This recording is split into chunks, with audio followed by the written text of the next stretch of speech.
Hello friends, and welcome to another Star Wars Galaxy of Heroes video. This is Thaddeus from Going Nerdy, and today we are going to be talking about the newest character unveil and some reworks that are possibly in the mix.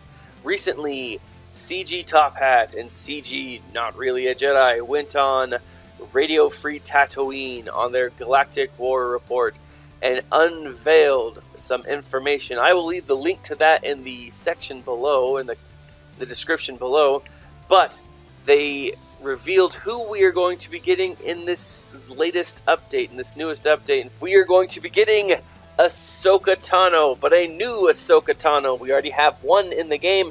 This looks like it's going to be a completely new character. In the Galactic Report, it is outlined who the character is, her abilities, and that kind of stuff. Her tags are Rebel. She is an attacker, and on the light side, the description, her description is enduring rebel attacker that shrugs off debuffs and consumes buffs to deal extra damage. She will be obtained through a marquee event. Her basic is balanced strike.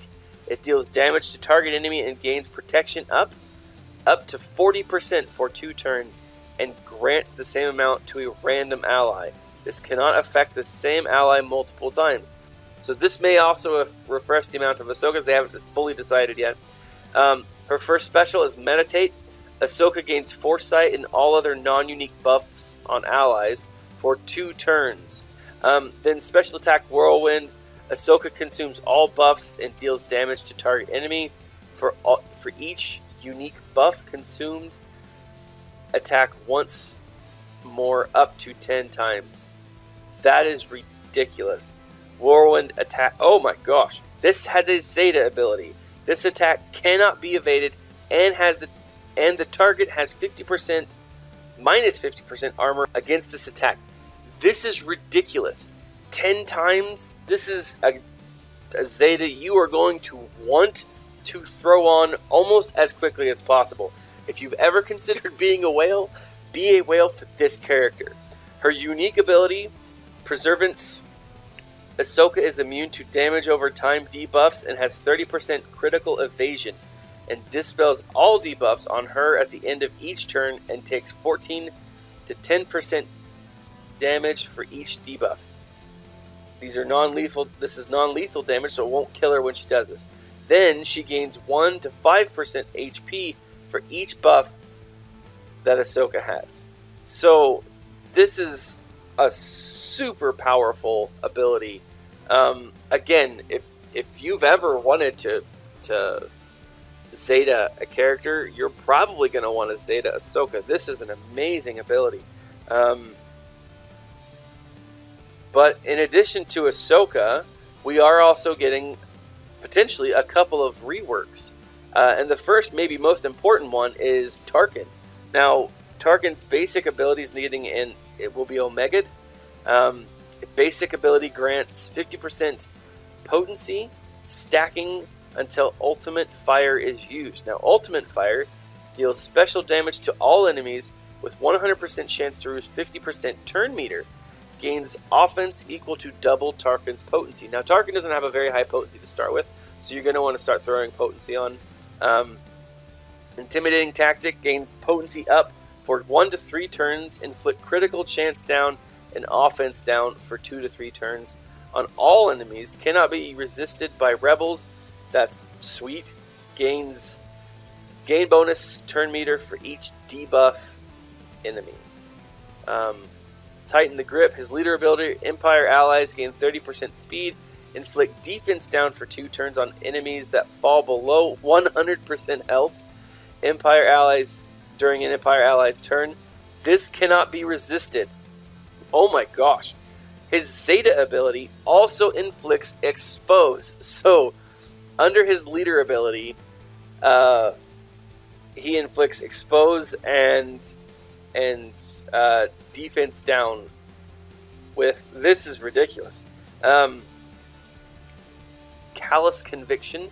This is one of his uniques. Gains defense equal to 100% his potency. Zeta gains 20% potency per debuffed enemy.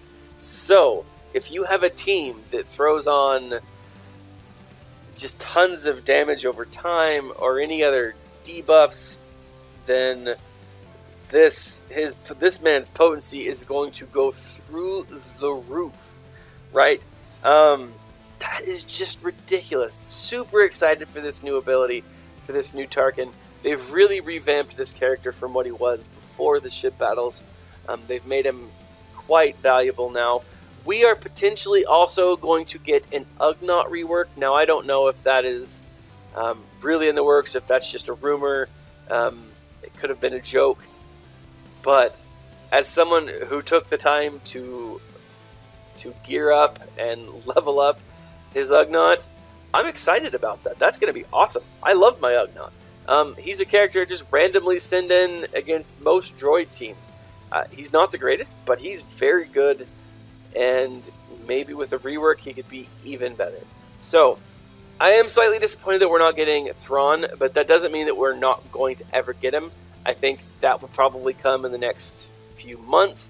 I'm not shocked that we didn't get a Jedi Luke. Like I've said before in these videos, I do think they're going to be waiting until Star Wars Episode 8, The Last Jedi, to reveal a Luke. It just makes sense to do cross-promotion to hype it up. I know that a lot of people are going to be disappointed by that, but I just think that that's what they're going to do. They may, you know, I'm not omnipotent, I don't know everything, but I do think that that's what they're going to do. I do think that that's going to be the case. We will see how both Ahsoka and Tarkin run with this rework, and I will have more information on the marquee event that we will be able to get Ahsoka from. Now, we've had marquee events before. I don't know if this is actually the new event that they've talked about.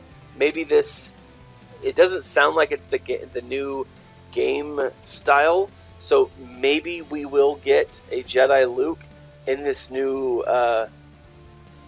game functionality. So, or when this new game functionality maybe drops. When this new game functionality drops, maybe we will get a Jedi Luke. Maybe we will get a Thrawn. Who knows?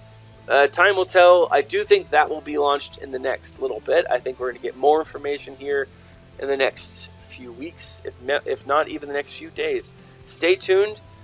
Leave a comment in the section below. Let us know what you think of this rework. Let us know what you think of Ahsoka, this new character. And this has been Thaddeus from Going Nerdy. Stay nerdy, my friends.